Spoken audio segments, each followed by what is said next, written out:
Bonjour à tous, bienvenue. Nous sommes le vendredi 10 octobre. Voici les titres de ce journal. Ils ont entre 10 et 13 ans et viennent de découvrir leur ville. Ces collégiens de Fontenay-le-Comte ont en effet participé au City Raid Andros, un rallye qui leur a permis d'aller à la rencontre des institutions et des professionnels qui y travaillent. Les sciences, c'est pas sorcier, c'est le message que souhaite passer l'opération nationale, la fête de la science. À La Roche-sur-Yon, les jeunes et le grand public peuvent notamment découvrir les végétaux et leur fonctionnement, et tout ça en s'amusant, vous le verrez. Enfin, rencontre avec ces adolescents qui seront peut-être bientôt sur le cours des internationaux de tennis comme ramasseurs de balles. Avant ça, ils doivent passer les étapes de sélection, vous le verrez. Et on débute avec ces questions. Connaissez-vous le rôle de votre mairie ou de votre commissariat? Connaissez-vous toutes les institutions de votre commune? Eh bien, les jeunes de Fontenay-le-Comte pourront désormais répondre positivement à ces questions, puisque comme des milliers d'autres enfants en France, ils viennent de participer à l'opération nationale City Raid Andros, un rallye dans les rues de leur commune pour mieux la comprendre. Reportage de Pierre Dalicieux.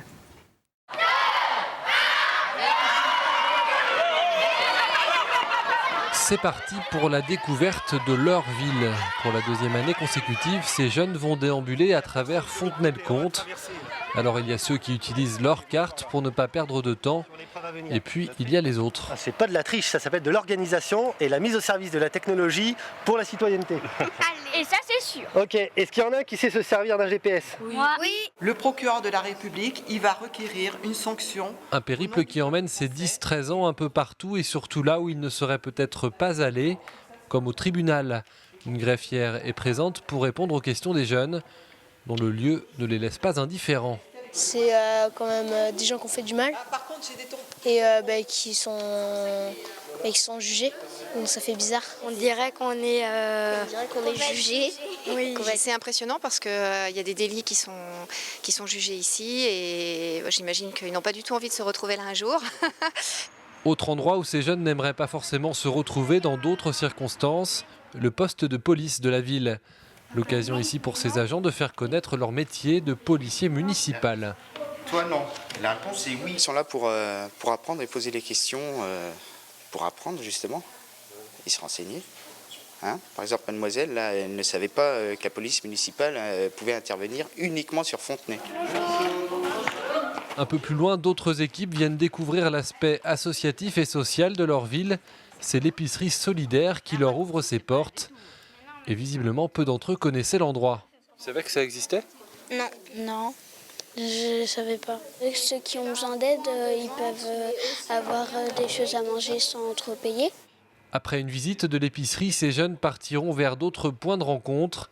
Et le temps est compté car les 7 premières équipes qui franchiront la ligne d'arrivée iront disputer un nouveau City Raid Andros, mais cette fois-ci à Paris. Et en effet, les 7 meilleures équipes de ce vendredi à Fontenay-le-Comte rejoindront les quelques 5000 autres enfants sélectionnés sur toute la France. Et le mercredi 18 juin, ils parcourront donc Paris à la découverte des monuments mythiques de la capitale. Un mot sur ce projet inattendu du maire de Fontenay-le-Comte. Des crocodiles pourraient élire domicile dans la commune. Alors pour comprendre, le maire Jean-Michel Lalère souhaite créer de l'emploi en proposant un chantier d'insertion. Celui-ci permettrait de fabriquer des bassins d'eau chaude qui accueilleraient donc ces reptiles. Cette idée fait pas mal de bruit. On écoute l'ancien maire de Fontenay-le-Comte, Hugues Fourage, et puis Jean-Michel Lalère, le maire actuel. Moi, j'ai cru comprendre que le CIDEV, Vendée Expansion, ne savait pas exactement la réalité du projet et que lui-même non plus. Donc, à partir de ce moment-là, là aussi, ça paraît, ça n'a jamais été évoqué pendant la campagne électorale. Moi, je pense qu'en matière de clarté politique, on ne lance pas un projet comme ça ou un pavé dans la mare sans avoir un minimum de réfléchi. Le crocodile est un des reptiles qui pourrait effectivement être élevé, mais dans le cadre d'une ferme et non pas d'un élevage de crocodiles. Bon, il y a actuellement en France quelques fermes de crocodiles qui remportent un succès énorme auprès des visiteurs. L'objectif est justement de faire venir à Fontenay, si le projet aboutit, donc 5 000, 6 000 visiteurs par an, ce qui serait très apprécié des commerçants et du tissu économique fontenaisien. Quand on parle du bâtiment, on pense tout de suite aux maçons ou encore aux menuisiers, mais vous vous en doutez, le secteur ne se résume pas à ça. Chaque année, l'opération Les coulisses du bâtiment invite donc les jeunes et le grand public à découvrir la palette des métiers existants. Et ce vendredi, plus de 300 collégiens se sont donc rendus sur un chantier de logement au Poiré-sur-Vie. L'occasion pour eux de rencontrer directement les professionnels qui y travaillent. Aujourd'hui, l'objectif est toujours le même, c'est-à-dire remontrer aux jeunes ce qu'est vraiment le bâtiment, qui ne se limite pas à des métiers comme la maçonnerie, mais qu'il y a tout un tas de métiers qui existent. Ça va le plaquiste, l'électricité, la plomberie, la maîtrise d'œuvre, la maîtrise d'ouvrage. Donc pour ouvrir l'œil des jeunes sur nos métiers, qui sont très divers, qui vont du bureau d'études jusqu'à la construction. Et ça, l'image du bâtiment était assez négative ces dernières années, donc on est là pour montrer que le bâtiment est un beau métier. Ceux qui veulent y venir auront de l'avenir. Un mot sur cet accident à Nieul-le-Dolan le 23 septembre dernier. Après plusieurs appels à témoins, le conducteur s'est finalement présenté de lui-même à la gendarmerie. Après avoir percuté un scooter et blessé grièvement le conducteur de 15 ans, le véhicule avait pris la fuite. L'auteur des faits a été mis en garde à vue et présenté au parquet des Sables-d'Olonne. Son permis lui a été retiré et il devrait être jugé en novembre. Ce vendredi marque la fin de la 4e semaine du procès Xynthia, la fin donc des auditions des parties civiles et des prévenus. La dernière étape sera consacrée à la plaidoirie des avocats. On fait donc le point avec Caroline Tronche, toujours sur place. Oui Edwige, alors ça y est, la 4e semaine de procès s'est achevée avec notamment, on le disait hier, le passage du dernier prévenu à la barre, Alain Jacobson, qui est l'ancien directeur départemental adjoint des territoires et de la mer, ce qu'on a coutume d'appeler l'ancienne DDE. À retenir de cette journée, le fonctionnaire reconnaît une partie de négligence de son service, notamment concernant les mesures dans les zones inondables. Je pense que sur un sujet aussi sensible, on aurait dû être vigilant sur la mise en place du plan de prévention des risques, même si Alain Jacobson ajoute quand même que la DDTM n'est pas compétente en ce qui concerne la sécurité des personnes. Maintenant, je vous propose de parler de la semaine prochaine, une semaine là aussi importante, puisque ce sera la dernière de ce procès Xynthia. Et pour en parler, nous avons avec nous ce soir Frédéric Chevalier. Bonsoir Frédéric Chevalier. Bonsoir. Alors, à quoi faut-il s'attendre justement pour cette 5e et dernière semaine de procès Xynthia ? Cette semaine va s'organiser de manière assez traditionnelle, c'est-à-dire qu'il y aura d'abord à partir de lundi matin jusqu'à mardi soir les avocats des parties civiles. Ensuite, le mercredi matin, à partir de 10h, ce seront les réquisitions du procureur de la République qui dureront une bonne partie de la journée. Et ensuite, à partir de jeudi matin jusqu'à vendredi après-midi au soir, ce seront les avocats de la défense, avec sans doute une prise de parole en fonction des réquisitions du procureur, en partant des réquisitions les plus faibles, donc des prévenus visés par les réquisitions les plus faibles, pour finir par le ou les prévenus visés par les réquisitions dans son quantum les plus fortes. Donc toute une semaine au cours de laquelle on n'entendra que les avocats, normalement. Oui. Est-ce que ça veut dire que c'est à ce moment-là que ces avocats, justement, peuvent abattre leur dernière carte ? Les effets de manche, les cartes de dernier qui surgiraient comme ça en dernière minute, ça n'existe pas. Vous avez vu que pendant 4 semaines, il y a eu un débat loyal qui s'est instauré, contradictoire. Tout le monde a pu débattre de tous les aspects, y compris ceux qui mettait en cause la direction départementale de l'équipement à l'époque des faits. Donc tous ces éléments sont connus. Maintenant, le rôle des avocats, le rôle du ministère public, c'est de présenter les éléments de l'information qui sont connus de tous, les présenter au soutien de leur argumentation respective. Très bien, c'est noté. Merci Frédéric Chevalier. Alors voilà, vous l'avez donc compris Edwige, si ces 4 semaines de procès ont déjà abordé beaucoup de questions, en ont soulevé de nouvelles aussi parfois, l'audience est quand même malgré tout loin d'être terminée. Au-delà des coups d'éclat, des effets de manche dont Frédéric Chevalier parlait à l'instant, on peut s'attendre quand même de la part de ces avocats à quelques belles déclarations. Et on vous rappelle à cette occasion que l'audience reste publique et ouverte à tous.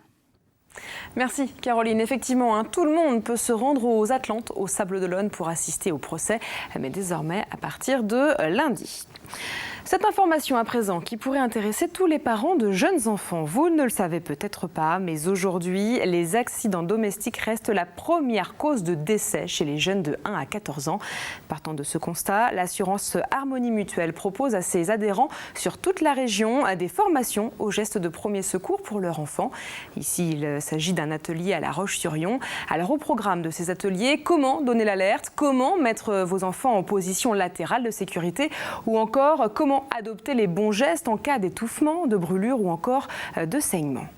Je suis venue parce que j'ai un petit bout qui a 20 mois et il s'est déjà étouffé avec du pain et je voulais savoir les premiers gestes à faire lorsque ça arrive. On ne sait jamais ce qu'un accident peut arriver et puis bon, en connaissance de cause, voilà, on est démunis face aux situations. Un accident, ça peut arriver à tout moment et que voilà, j'avais envie de rafraîchir des connaissances de secourisme assez anciennes. Et notez que les formations se poursuivent encore sur toute la région. En Vendée, il reste 3 ateliers. Le samedi 18 octobre aux Herbiers et à Montaigu et le mercredi 12 novembre à Fontenay-le-Comte. C'est en ce moment la fête de la science. Cette opération nationale invite les jeunes et le grand public à se familiariser avec un thème qui peut paraître inaccessible, la science. Et cette année, les sciences, justement, vous permettent d'en savoir un peu plus sur les végétaux, mais avec des termes simples et même des jeux pour mieux comprendre. Reportage au centre Beautour à La Roche-sur-Yon avec Grégoire de Châtillon. Il va falloir que tu retrouves les feuilles et les fruits qui vont avec chaque arbre. C'est facile. Jules est venu accompagné de sa maman. Ici, il va tenter de mieux comprendre comment fonctionne une forêt. C'est vraiment à découvrir la forêt dans l'ensemble, donc avec des expériences sur comment reconnaître certains animaux qu'on trouve dans le sol. Aussi comment reconnaître les arbres, donc grâce à leurs fruits, leurs feuilles et des fois même la forme. Un peu plus loin, il va découvrir quels sont les insectes qui peuplent la forêt. Il a des pattes ou pas? Est-ce qu'il en a? Cette fête est un moment rare de rencontre entre les jeunes, la science et les chercheurs. Et pour les enfants, apprendre en s'amusant, ils adorent. C'est un jeu avec des cartes que nous devons poser dès on doit poser dans le bon ordre sur les bonnes affiches. C'est un jeu sur la nature, les animaux? Oui, c'est un jeu sur la nature, les animaux, les insectes, les arbres, les plantes, les fruits, les légumes. Cette année, c'est le thème du végétal qui est mis en avant avec par exemple les légumineuses, une famille de plantes très utile à l'homme. La luzerne est une plante absolument extraordinaire à tout point de vue. D'une part parce que c'est une des plantes qui a le plus de teneur en protéines. C'est une plante qui est utilisée pour l'alimentation animale. C'est une plante qui est jolie. C'est une plante sur laquelle on peut faire énormément d'études scientifiques qui nous ouvrent des tas de domaines, dans les domaines de la symbiose, de l'évolution, de la génétique des populations. On pense que la science est extrêmement importante dans la société actuelle et qu'il est très important de pouvoir faire partager par l'ensemble des citoyens notre enthousiasme pour la science. Ce temps fort est donc l'occasion de faire découvrir la science sous un angle différent, complémentaire des programmes scolaires. Vous le savez, comme chaque année, le Téléthon se déroulera le premier week-end de décembre, les 5 et 6. Mais avant ça, l'heure est à la mobilisation des bénévoles. Tous les Vendéens sont donc invités au lancement du Téléthon ce samedi à la salle des fêtes des Essarts à 14h30. L'objectif de ce rendez-vous est de réunir toujours plus de bénévoles pour permettre de plus en plus d'actions lors du week-end national en décembre donc. Et rappelons que l'an passé, plus d'1 million d'euros ont été collectés en Vendée, notamment grâce à toutes les manifestations organisées dans les communes par des bénévoles donc. Et puis un mot sur cet autre élan de solidarité. L'association Rêve, qui réalise donc les rêves des enfants gravement malades, vous invite à participer à une fresque humaine. Comme l'an passé, l'objectif est de créer un symbole gigantesque. Le rendez-vous est donc prévu samedi à 14h sur la plage des Sables d'Olonne, au pied des Atlantes. L'an passé, 300 personnes y avaient participé. Au chapitre sport, un mot sur la Coupe de France. Le 5e tour se joue ce week-end avec l'entrée en lice des équipes de nationales. Et justement, l'un des grands rendez-vous est la rencontre entre le Poiré-sur-Vie et les Herbiers. Autre derby, samedi, les joueurs de DH de la Châtaigneraie recevront les Luçonnais qui évoluent aussi en national. Autre match Vendéo-Vendéen, Mouilleron-le-Captif et Fontenay-le-Comte. Et on revient un instant sur l'affiche du week-end, le Poiré-Survie contre les Herbiers. On écoute d'ailleurs le coach de l'équipe de nationale. Ça va être un match dur, un match contre une équipe qui est une équipe de CFA mais qu'on considère comme une équipe de nationale parce qu'elle joue toutes les saisons. Le haut de tableau, elle a recruté quasiment que des joueurs venant du niveau national. Nous, il y a 2 ans, on a vécu une très très grande émotion aussi au Mans, donc évidemment c'est des choses qu'on a envie de revivre, mais pour l'instant on n'en est pas rêvé, on en est à préparer un match et la Coupe de France, ça se mérite. Les amateurs de tennis à présent le savent, le 1er novembre, la Vendée accueillera à nouveau le grand rendez-vous des internationaux de tennis. Et en amont, l'événement se prépare avec notamment le recrutement des ramasseurs de balles. Une étape importante qui suit un certain protocole. Et les jeunes inscrits doivent en effet réussir les sélections avant de pouvoir se retrouver sur un court.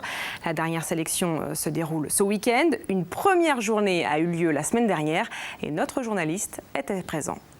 Du haut de ses 14 ans, Léo s'est vu attribuer une mission de taille, entraîner une équipe de 6 ramasseurs de balles durant tout un après-midi. Objectif, devenir ramasseur officiel pour les internationaux de tennis de Vendée. Pour ce champion vendéen, dans la catégorie 13-14 ans, le tennis est une véritable passion.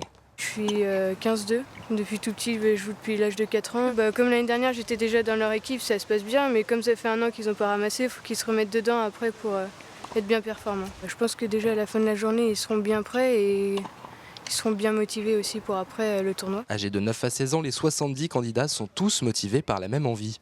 De voir de nouveaux joueurs et de voir les grands joueurs. C'est pour côtoyer des grands joueurs, côtoyer des joueurs qui ont vraiment un grand niveau. Pour Julien, 16 ans, c'est la dernière année pour pouvoir être ramasseur officiel. Mais il n'en est pas à son coup d'essai. En juin dernier, il était sur la terre battue des mythiques cours de Roland-Garros. J'ai commencé, j'ai fait les internationaux de Vendée l'année dernière et vraiment ça m'a encouragé à continuer. Donc j'ai dit pourquoi pas postuler pour un tournoi du Grand Chelem et ça m'a réussi. Julien Morino, le sélectionneur, veille au moindre détail pour faire son choix, car un bon ramasseur de balles doit répondre à plusieurs critères. Pour moi, la première chose, c'est la concentration, la connaissance du jeu un minimum, parce qu'il faut savoir compter les points de manière à pouvoir suivre le jeu tout simplement. En fait, l'objectif d'un ramasseur, c'est sur le terrain qu'on ne le voit pas. Donc la discrétion est tout à fait une qualité importante, mais c'est à nous de faire passer le message auprès bien sûr des ramasseurs. Sur 70 jeunes, seuls 55 seront sélectionnés pour être ramasseurs officiels lors des internationaux de tennis de Vendée, qui se dérouleront du 1er au 9 novembre prochain. Et puis, bonne nouvelle, Léo et Julien participeront ce week-end à la dernière sélection. Espérons pour eux qu'ils franchiront cette dernière étape pour se retrouver sur les cours des internationaux de tennis qui se dérouleront, rappelons-le, du 1er au 9 novembre au Vendespace. Et avant de refermer ce journal, on jette un œil du côté de la météo et ce week-end ne sera pas le même pour tout le monde. Un samedi, la journée débutera sous le gris, mais ensuite, certains profiteront du soleil, d'autres des nuages et peut-être même de quelques averses. En revanche, dimanche, pas de jaloux, la pluie devrait arroser tout le monde et en plus toute la journée. La météo complète de ces prochains jours, c'est tout de suite avec Armel Pavageau et on va se quitter avec ces quelques images de ses premières fans arrivées au Vendespace dès le milieu de journée. Ce vendredi soir, la salle de spectacle de Mouilleron-le-Captif est en effet le lieu de rendez-vous pour tous les ados de la région. Le Energy Music Tour effectue une halte en Vendée pour proposer un concert avec de nombreux artistes. Alors les noms de ces chanteurs ne parleront peut-être pas à certains d'entre vous, mais sachez qu'ils sont en ce moment les stars de nos jeunes. Alors, stars connues ou pas, nous, on se retrouve à partir de lundi pour une nouvelle semaine d'actualité.